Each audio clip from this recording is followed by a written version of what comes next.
নমস্কার বন্ধুরা, SK cooking girl চ্যানেলে আপনাদের সকলকে স্বাগত জানিয়ে আজ আরও একটি ভিন্ন রকমের রেসিপি নিয়ে আপনাদের সামনে হাজির হলাম।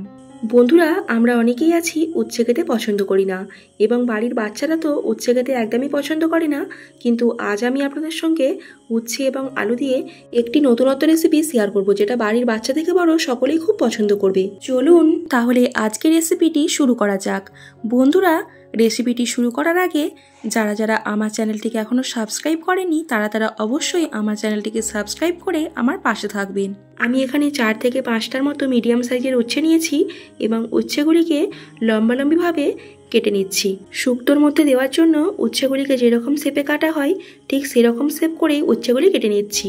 বন্ধুরা, আপনারা এখানে আপনাদের পছন্দ মতো করে কেটে নিতে পারেন, তবে এরকমভাবে কাটলে দেখতে একটু ভালো লাগবে। দেখুন, এখানে উচ্ছেগুলি ভালো করে কেটে নেওয়া হয়ে গেছে।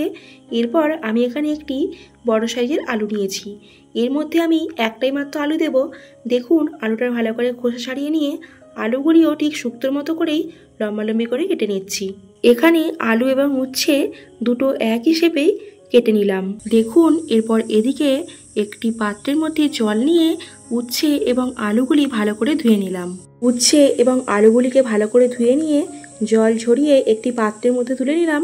এরপর এর মধ্যে পরিমাণ মতো লবণ এবং পরিমাণ মতো হলুদ মাখিয়ে কিছুক্ষণের জন্য রেখে দেব।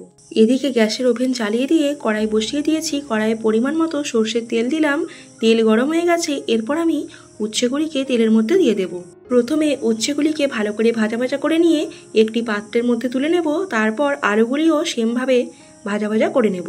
প্রথমে উচ্ছেগুলিকে ভালো করে ভাজা ভাজা করে নিচ্ছি। তার জন্য কড়াইয়ের তেলের মধ্যে উচ্ছেগুলি দিয়ে কিছুক্ষণ নাড়াচাড়া করে নিচ্ছি।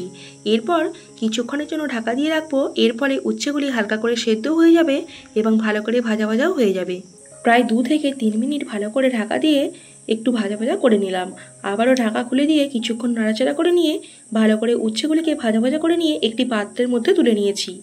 আবারও ওই একই তেলের মধ্যে আলুগুলিও সেমভাবে ভাজা ভাজা করে নিচ্ছি।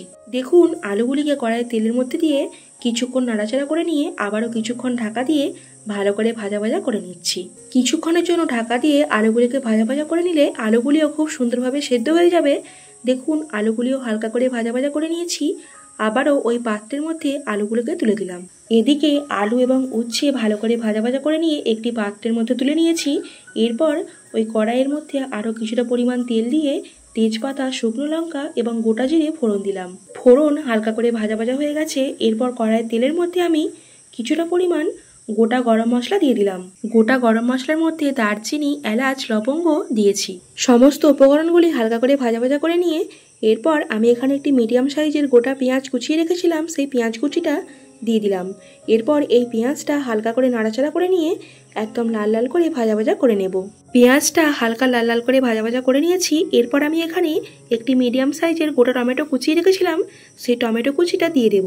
টমেটো কুচি দিয়ে দেওয়ার পর সামান্য পরিমাণ লবণ দিয়ে কিছুক্ষণ নাড়াচাড়া করে নিচ্ছি, কারণ টমেটোটা ভালো করে সেদ্ধ হওয়ার জন্য সামান্য পরিমাণ লবণ দিয়েছি। এরপর আমি এখানে বেটে রাখা রসুন দিয়ে দিলাম। সমস্ত কাঁচা মশলাগুলি ভালো করে ভাজা ভাজা করে নিয়ে এরপর আমি এখানে গুঁড়ো মশলাগুলি দিয়ে দিচ্ছি। কিছুটা পরিমাণ কাশ্মীরি লঙ্কার গুঁড়ি, কিছুটা পরিমাণ লঙ্কার গুঁড়ি, 1 চামচ পরিমাণ মতো আদা বাটা, 1 চামচ পরিমাণ মতো ধনিয়া গুঁড়ো, 1 চামচ পরিমাণ মতো জিরে গুঁড়ো এবং 1 চামচ পরিমাণ মতো হলুদ গুঁড়ো দিয়ে দিলাম। এক এক করে সমস্ত গুঁড়ো মশলাগুলি দিয়ে দিলাম। এরপর সামান্য পরিমাণ জল দিয়ে ভালো করে মশলাটা কষিয়ে নেব। বন্ধুরা, যতক্ষণ না পর্যন্ত মশলা থেকে হালকা তেল ছাড়বে ততক্ষণ পর্যন্ত মশলাটা ভালো করে নাড়াচাড়া করে নিয়ে কষিয়ে নেব। দেখুন, সামান্য পরিমাণ জল দিলাম।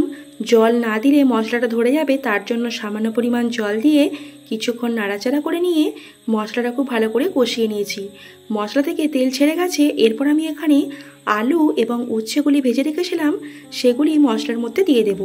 আবারও কিছুক্ষণ নেড়েচেড়ে নিয়ে ভালো করে কষিয়ে নেব। আলু এবং উচ্ছেগুলি মশলার সঙ্গে ভালো করে কিছুক্ষণ নাড়াচাড়া করে নিচ্ছি। বন্ধুরা, আপনারা যারা উচ্ছে খেতে একদম পছন্দ করেন না তারা অবশ্যই আজকের এই রেসিপিটি একবার হলো ট্রাই করবেন। আশা করি আপনারা সকলেই এই রেসিপিটি খেতে পছন্দ করবেন। দেখুন, বেশ কিছুক্ষণ ভালো করে নাড়াচাড়া করে নিয়ে এরপর স্বাদ মতো লবণ দিলাম। বন্ধুরা আমি এখানে নুন ঝাল মিষ্টির পরিমাণটা ঠিকমতো বুঝে নিয়ে দিয়েছি। আপনারা এখানে নুন ঝাল মিষ্টির পরিমাণটা ঠিকমতো বুঝে নিয়ে দিয়ে দেবেন। দেখুন মশলার সঙ্গে বেশ কিছুক্ষণ সবজিগুলি নাড়াচাড়া করে নিয়ে ভালো করে কষিয়ে নিয়েছি। আবারও অল্প পরিমাণ জল দিয়ে দিলাম। এতে বেশি পরিমাণ জল দেব না, কারণ এই তরকারিটা পুরোপুরি মাখা মাখা হবে, তার জন্য সামান্য পরিমাণ জল দিলাম।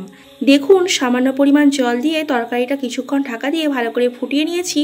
বেশিক্ষণ ফোটানোর কোনো দরকার নেই, কারণ এগুলি ভাজা এবং ভালো করে কষিয়ে নেওয়া হয়েছে। এরপর আমি এখানে একটি প্লেটের মধ্যে তুলে নিচ্ছি পরিবেশন করার জন্য। আপনারা অবশ্যই আজকের এই রেসিপিটি একবার বানিয়ে দেখবেন, আশা করি আপনাদের সকলেরই ভালো লাগবে এবং এটি বাড়ির বাচ্চা থেকে বড় সকলেই কিন্তু পছন্দ করবে। দেখুন একটি প্লেটের মধ্যে নামিয়ে নিয়েছি, দেখতে কত সুন্দর হয়েছে এবং পরিবেশন করার জন্য একদম রেডি। তাহলে বন্ধুরা আজকের রেসিপিটি আপনাদের কেমন লাগলো অবশ্যই কমেন্ট করে জানাবেন এবং পরবর্তী রেসিপিগুলি দেখার জন্য আমার চ্যানেলটিকে সাবস্ক্রাইব করে আমার পাশে থাকবেন। আপনারা সকলে ভালো থাকবেন, সুস্থ থাকবেন। আবার দেখা হচ্ছে পরের দিন নতুন কোনো একটা রেসিপি নিয়ে।